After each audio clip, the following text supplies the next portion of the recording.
mungkin boleh diceritakan Mas Gumai kondisi sekarang seperti apa? Kondisiku sekarang alhamdulillah sudah membaik. Karena walaupun nggak banyak orang tahu, terutama teman-teman artis, aku sempat sakit parah, kritis. Setelah lulus pendidikan TNI Komcat Angkatan Udara, badanku kayak sakit semua.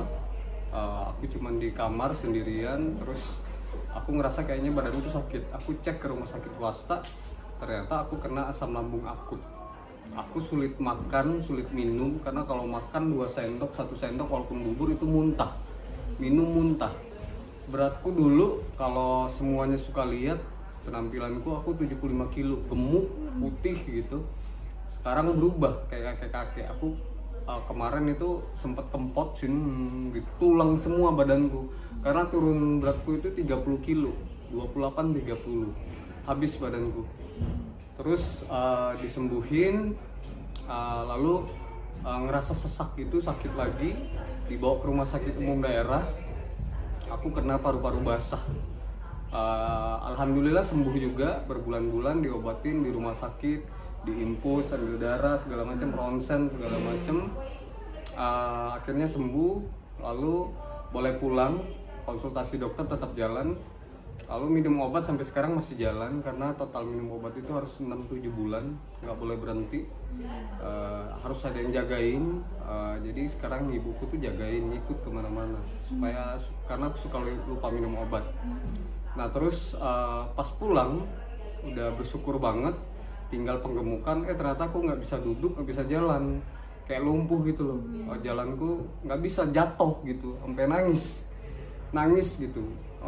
Ngerasa dosaku apa, salahku apa gitu. Aku minta tolong sama Allah, dikasih kesempatan kedua gitu. Aku nggak mau lumpuh, aku nggak mau sakit, aku mau berkarir, aku masih muda gitu, nikah belum, segala macem, mau cari duit, tanggungan orang tua di aku gitu.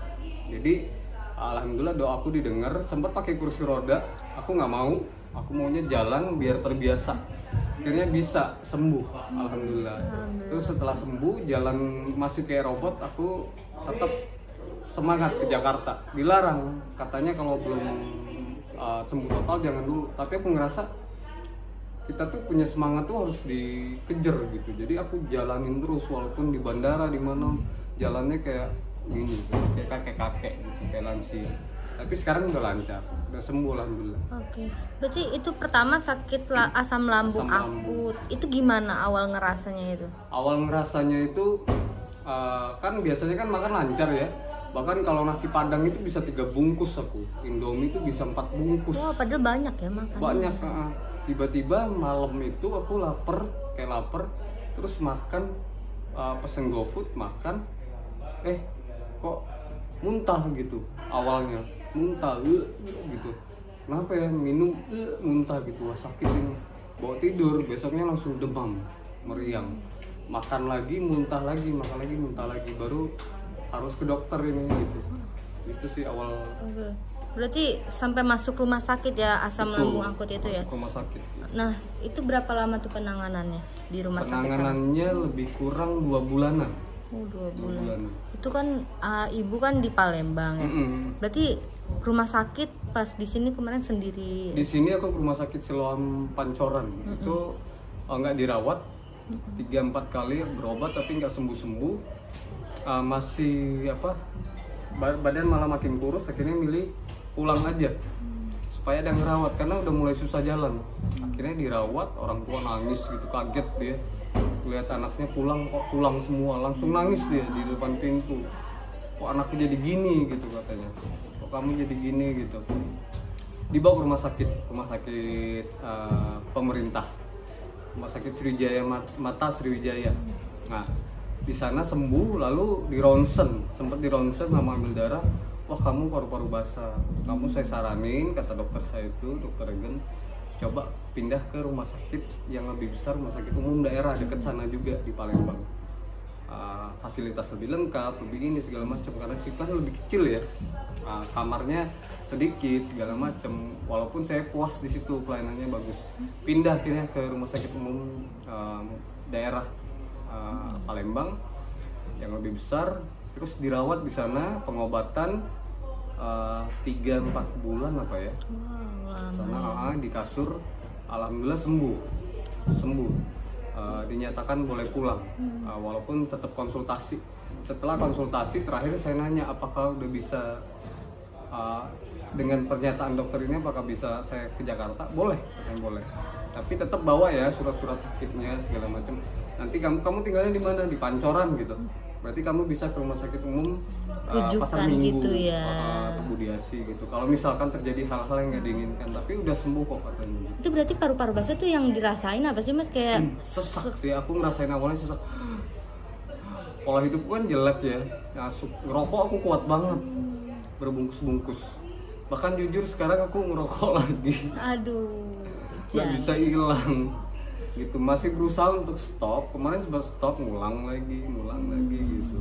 Nah itu kan kalau aku dengar di salah satu podcast kabarnya kamu tuh nggak mau ngasih tahu orang tua kalau kamu sakit. Kenapa gitu Mas? Takut mereka ngedown? Pertama orang tua aku kan pensiunan ya. Aku nggak tahu dia punya tabungan atau enggak.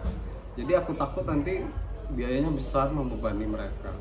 Aku berharap aku bisa sembuh sendiri, berdoa. Ternyata nggak bisa gitu. Akhirnya aku ngerasa nggak bisa, ini kayaknya memang harus pulang gitu.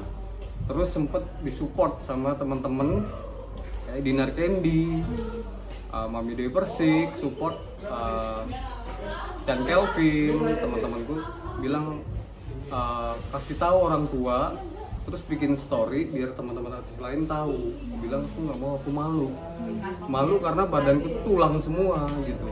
Dan nggak perlu kita hal-hal sulit itu kita publikasikan gitu.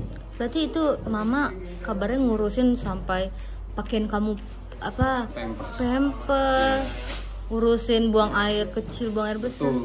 Betul, itu hal yang membuat aku berubah sekarang, lebih baik lagi, lebih sadar bahwa kenyataan dan fakta hidup itu seperti itu. Kita sakit itu kita pulang ke orang tua, ke keluarga. Kalau orang tua lebih berpulang lebih dulu, pulang ke kakak, saudara, nenek, keluarga dan lain-lain gitu. Bagi yang nggak punya keluarga mungkin ke saudara, keluarga angkat. Itu yang paling penting. Karena saat itu memang aku buang air kecil dan lain-lain itu keluar aja gitu, nggak kayak normal. Jadi harus pakai pampers. Jadi akhirnya pakai pampers ukuran L, dan itu sedih banget buat aku sih. Setiap hari, setiap malam jadi kayak gitu di pampers. Jadi aku nangis gitu. Kenapa ini aku alami? Tapi aku berusaha untuk, aku sadar ya bahwa kita hidup itu Allah pasti kasih ujian cobaan. Ini ujian cobaan aku yang terbesar gitu. Dan ini pasti peringatan. Aku mungkin punya dosa, punya salah yang nggak aku sadari, dan aku harus merubah itu semua. Jadi aku mencoba untuk menyadari dosa apa, salah apa yang aku perbuat. Hal-hal kebiasaan perilaku buruk dalam yang hidup aku yang pernah jalanin. Sekarang aku berusaha untuk, alhamdulillah aku sadar. Kayak misalkan kemarin sempat keinget masa lalu, enggak deh, jangan dilakukan lagi gitu, dosa itu. Berarti titik balik kamu buat taubat seperti taubat, itu ya. Nah, gimana kamu lihat nyinyiran netizen nih Mas yang bilang ini karma karena kamu mengungkap aib-aib artis gitu Mas? Gimana kamu nangkep? Banyak banget sih. Itu psikisku sempat down banget. Karena dibilang nggak cuman netizen, nggak cuman bilang nggak cuman di komentar, dan nggak cuman bilang masalah karma, ngeramal si R, ini artis dan lain-lain segala macem, tapi juga bilang tapi juga nyumpahin jahat sih katanya gitu, bongkar aib artis segala macem. Gue sumpahin malu mati katanya gitu. Gue sumpahin lo mati gitu. Dan ternyata di situ gue kayak mikir, ternyata ada ya manusia begitu ya. Saya orangnya nggak baik, saya orangnya pendendam. Kalau dijahatin terus suka membalas, kalau dijahatin dikatain saya balas gitu, nggak mau diem orangnya. Tapi nggak pernah berpikiran jahat sama orang gitu loh, nggak sampai hati. Kalau bawa keluarga, bawa orang tua gitu nggak sampai begitu gitu loh. Kalau misalkan dikatain kayak kejadian baru nih lagi rame di Lambe, bilang Hardiansyah Gumai, katanya Gumai kalau konsultasi bayar, nggak mau nolong segala macem. Katanya di Dokter Richard 100.000 satu pertanyaan, tapi kok naik gitu. Alah nipu aja begini.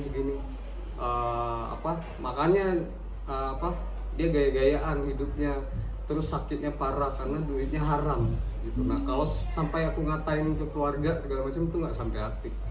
Aku cuma bilang ya kalau misalkan kamu nggak percaya ya nggak usah gitu loh. Dan aku selalu bilang jangan percaya hat bumai, jangan percaya ramalan, percayanya sama Tuhan, sama Allah Subhanahu Wa Taala. Mas, ini kan tadi kamu sempat berpikir kalau orang tua tuh punya apa teh namanya teh simpanan uang. Emang kalau kamu sendiri kemarin butuh berapa biaya buat pengobatan? Waktu itu habis banyak banget karena aku nggak pakai BPJS waktu itu. Jadi donor darah, obat-obatan dan itu kan nggak murah, bukan sakit biasa. Sakitku juga banyak gitu. Jadi puluhan juta itu terkuras gitu. Belum lagi biaya makan ya kan. Nah belum lagi aku ditaruhnya kelas 1. Itu bukan mau gaya-gayaan kelas 1, sampai orang bilang ngapa lagian pilih kelas 1, karena kelas 1 kan harus bayar gitu. Kalau mau yang numpuk sama yang lain, tapi penuh. Dokter bilang penuh. Kalau mau ada kelas 1 VIP, tapi itu perharinya berapa ya? Kalau nggak salah 200 ribuan gitu. Kaliin aja berbulan-bulan itu berapa gitu. Mahal gitu. Jadi itu harus dibayar. Itu obat-obatan juga. Berarti puluhan juta tuh berapa tuh? 50 sampai nggak? Ya keluar duit itu 50 lebih lah. Dan aku ada tabungan sedikit, dan aku juga nggak ngejob kan, nggak kerja, jadi penghasilan stop gitu. Orang tua aku juga aku mau nyusahin karena aku tahu orang tua kan pensiunan, sisa berapa sih ya kan. Aku juga tahu orang tua aku jujur aja pernah ngambil bank segala macam. Aku nggak nanya, tapi aku mikir wah ini kayaknya dia pernah ambil bank segala macam, nanti berat gitu buat dia daripada dia ngutang segala macam gitu. Akhirnya aku minta, ada postingan, aku minta bantu Mami Dewi Persik, dibantu support. Dinar Candy kasih 5 juta, Nikita Mirzani kasih 10 juta, Chan Kelvin kasih 5 juta, Fanny Rose kasih 5 juta, teman-teman artis lain support akhirnya. Itu buat pengobatan Kak. Berarti sekarang masih terus pengobatan? Pengobatan terus jalan, tapi nggak pakai duit lagi, udah dikasih obat. Oh, jadi obat aja. Itu untuk paru-paru atau untuk asam lambung? Untuk paru-paru. Asam lambung udah sembuh. Asam lambung udah. Oke. Mas, ini kepikiran nggak sih buat cari pasangan nih, kayak kepikiran nanti yang masa depan siapa yang ngurusin ibu, kan nggak selamanya ada, orang tua nggak selamanya ada. Kepikiran nggak? Aku sempat kepikiran, sempat dijodohin, tapi nggak jadi gitu. Dan aku juga orangnya tuh sebenarnya nggak mikirin jodoh. Aku orangnya tuh money oriented gitu, cari duit, kerja cari duit. Suruh nikah belum mau, sampai ada isu banyak beredar tentang ini, tentang itu dan lain-lain, karena nggak mau nikah gitu. Karena aku orangnya lebih pilih cari duit. Dari kecil hidup susah, jadi besar sekarang aku mau seneng, mau jalan-jalan keluar kota, keluar negeri. Kemarin aku keluar kota gitu, segala macem healing. Aku lebih suka begitu, nikmatin hidup gitu. Oke, baik. Mas, ini dengan sakitnya ini Mas ini mengurangi kemampuan untuk job ya? Melihat sesuatu gitu. Waktu sakit itu aku sempat berdoa, sholat subuh, zikir bahwa kalau misalkan kemampuanku ini memang memberatkan aku gitu, atau ada orang guna-gunain aku, karena banyak paranormal yang DM akhirnya. Aku juga ketawa ngapain ya, mas aku sembuhin gini-gini segala itu. Ustadz kiai DM juga gitu, mau ruqyah segala macam. Aku coba, karena aku nggak boleh sombong ya kan, ke salah satu paranormal. Silahkan kalau misalkan memang niatnya baik. Ternyata ya memang sembuhnya ya wallahu alam ya, apakah memang dari dia atau memang dari Allah gitu, dari Tuhan. Lalu di ruqyah salah satu ustadz dekat sama saya, dia bilang enggak sih kamu nggak dikirim. Walaupun ada salah satu selebritis yang sempat, aku kan manusia biasa ya, sempat negative thinking, kayaknya diguna-gunain sama si ini nih gitu, yang pernah bermasalah sama aku gitu. Aku pernah berpikir begitu, pernah negatif, tapi aku mikir kayaknya nggak sejati itu dia gitu. Ternyata enggak, aku emang medis, murni medis. Oke, baik, terima kasih banyak Mas.